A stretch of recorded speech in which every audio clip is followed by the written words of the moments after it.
ভিক্ষা করা ছাড়া উপায় নাই ভাই। ওর ও ভাই, হাই রে ভাই রে।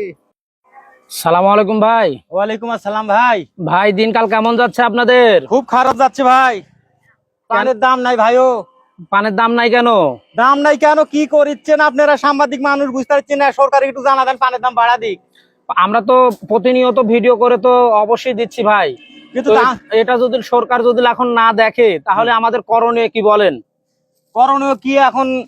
উপর মহল পাঠা দেন, দেখেন এই কৃষকের কষ্ট কত, ব্যথা কত, বেদনা কত। পানের দাম নাই, ওষুধের দাম বেশি, সারের দাম বেশি, কৃষক চলবে কি করে? এটা কৃষি প্রধান দেশ যেহেতু, সেহেতু কৃষকেরই যদি মূল্য না থাকে তাহলে আমার পাঁচি থেকে কি লাভ ভাইও? হ্যাঁ তাও ঠিক বলেছেন। তো এই যে আপনারা যে বড় যে কাজে আসছেন, হ্যাঁ হ্যাঁ, বড় যে কাজে আসছেন, আসার পরে কি এই যে বড় যে মালিক গুলো কি টাকা টুকি দিচ্ছেন আপনাদের? দাম না পেলে কি হয় দুই ভাই বলেন?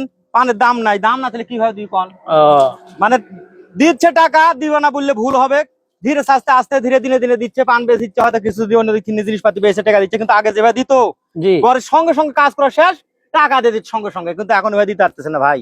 পানের দাম নাই যে ভাই, খুব কষ্ট ভাই। ও কি বলবো আর, আমারও বর আছে, মনের দুঃখে কারবার বাদ দিছি ভাই। ওর কেন কারবার বাদ দিলেন কেন? কি করবো কন? সার ওষুধ কিনবো কি করে, ওষুধ কিনবো কি করে? এটা কি আপনার হচ্ছে যে পানের দাম কি আর উঠবে না? পানের দাম উঠবে না কি না তা বলতে পারতেছি না ভাই। তা বলতে পারতেছেন না? না, তো আমরা তো জানি যে বর্ষাকালে পানের দাম কম হয়, কম হয়, কিন্তু এত কম হয় না তো। এত কম হয় না। হ্যাঁ, এটা ঠিক বলেছেন, এত কম হয় না, হালকা কম হয়। মানে 2025 সালে যে অবস্থা পানের বরজের বা পান মানুষ নিয়ে যা ফেলা দিচ্ছে, এই পান ফেলা দেওয়ার কারণ কি? কারণ বিদেশ ইম্পোর্ট হয়ে যাচ্ছিল, শুনতাম।